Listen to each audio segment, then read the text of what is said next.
Hello, it's the 9th of November today. I'm Edward Probert. This is the reflection from Salisbury Cathedral, where I'm the Canon Chancellor. Welcome.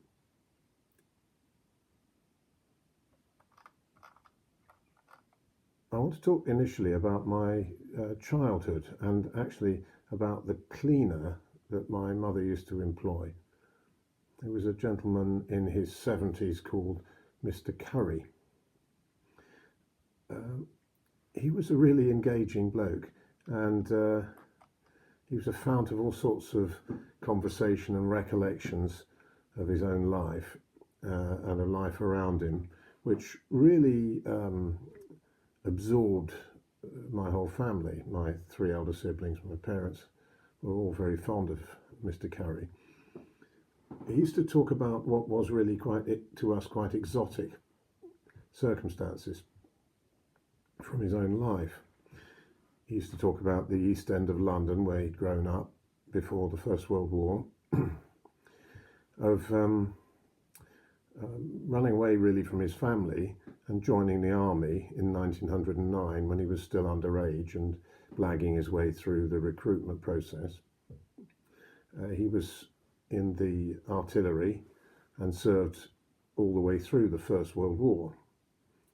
To the best of my knowledge, he was never injured. But he had lots and lots of stories about life in the First World War, including several things which were fascinating, but of which we heard very little in other circumstances from other people. For example, he used to talk about the VD inspections that he and the other troops had to go through. After the war, he, like a lot of others, was demobilised, and he joined up for a time the Black and Tans, a subsequently notorious slightly paramilitary police force that was employed to try and quell the developing uprising in Ireland before its independence was granted by treaty. And he was actually removed from that force early because it was discovered that he had some Irish parentage. Well, I'd like from that little account from my distant past to move on some 20 years to the point where I was myself ordained. And I went to the parish where I served for 4 years, which was in Surrey. That was in the 1980s. And two pictures in my mind. One was of a lady called Agnes Fleet, a stalwart member of the church for most of her life, who lived a few doors down from it in a little terraced house, where, when I first visited her there, I noticed on the narrow hallway in from her front door, there were 4 identical bronze plaques. And I asked her, by way of conversation, what those were. And these turned out to be the plaques that were sent to the families of servicemen killed in the First World War. And these 4 were her 4 brothers who had died in that war.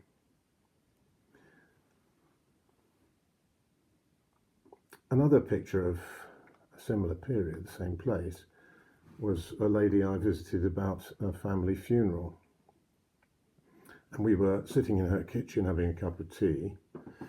And in the midst of that conversation, she leant over to me and she said, "Do you remember the Great War?" I pointed out to her that the Great War had finished 40 years before I was born.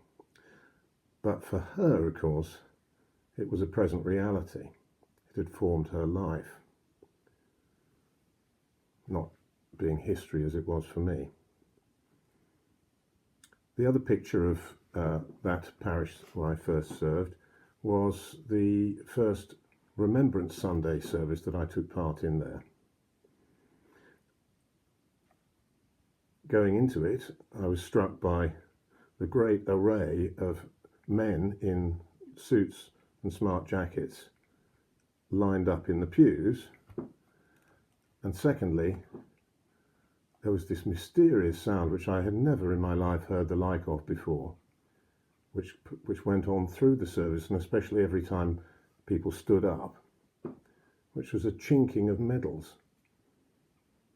So many were being worn in that service. A couple of parishes later, some 10 years or more later, I was for 10 years a chaplain to the local branches of the Royal British Legion and the Burma Star Association. And that was in the last decade of the 20th century, when there were still plenty of people around who had seen military service, and even still some, quite a lot at that point, who had experienced service in the Second World War. Very few remained, of course, from the First. But by now, 20 plus years into this 21st century, time has winnowed away those mass enlistments in the British forces. And even in an area like this part of Wiltshire, with its great many military camps and many retired military people, that military service experience is for most people something which goes on in other places with other people. It's what happens for other people, not in their own families.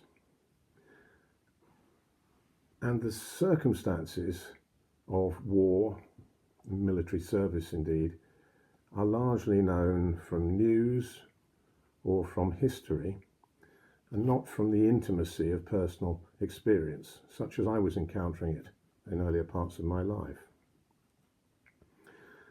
Yet the curious thing is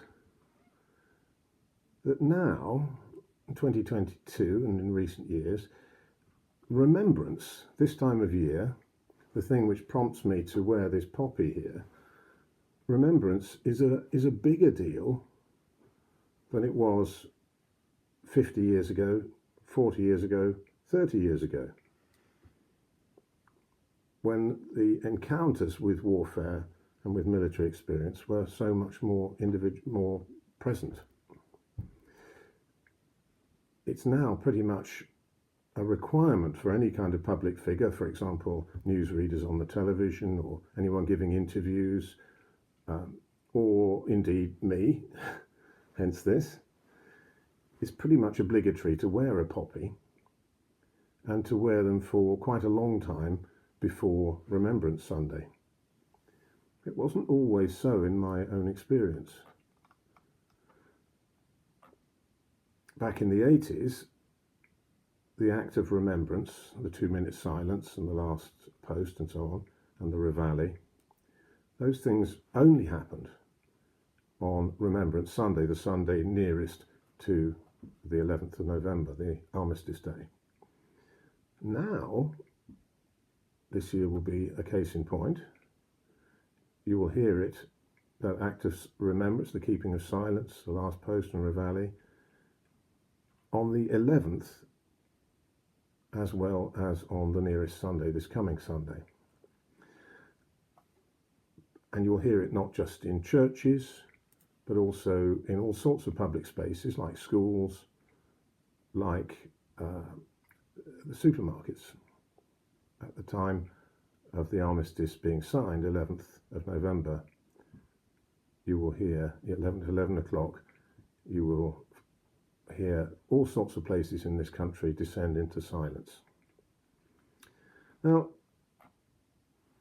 in many respects, that's counterintuitive. As the things that are being remembered become further in the past and less intimately present, you'd expect we'd remember them less. But the revival of the Armistice Day commemoration is, I think, the fruit largely of a campaign, and successful campaigning by the British Legion and other organisations seeking to make it a present reality for us. Now, in part, of course, that's because they have funds to raise, and they have funds to raise for very good causes, so they need to keep their profile high. And I'm right with them in saying that it's important to remember the very act of remembrance of costly past experience and costly present experience. These things are really important.